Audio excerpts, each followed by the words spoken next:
I've built 4 hydrofoiling watercraft in the past that use electronic height control. This means there's a microcontroller on board that automatically adjusts either the throttle or control surfaces to try and constantly maintain the correct height above the water. But the microcontroller itself can't measure the height. For that job we need external sensors.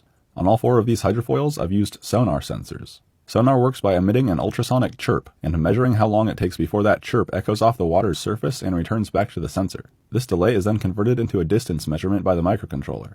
It's the same thing that bats use to fly in the dark, except without the microcontroller. Sonar has worked pretty well for my hydrofoil experiments, and it's also what a lot of the full-scale hydrofoiling boats use for their height control, but I've always wondered if there's a better way to do it. If only we could somehow make the hydrofoil mast just feel the water. In this video, that's exactly what we're going to do. I first got this idea when I came across these simple little resistive liquid level sensors. They work by measuring the amount of electrical current that can flow between traces on a printed circuit board.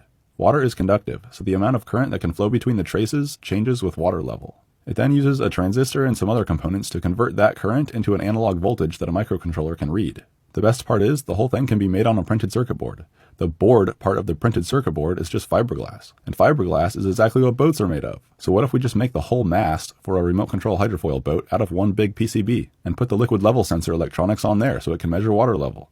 Eureka! The problem is, I don't know how to design PCBs, so I hired a random freelancer guy to basically just copy this random liquid level sensor schematic that I found onto this board outline that I designed.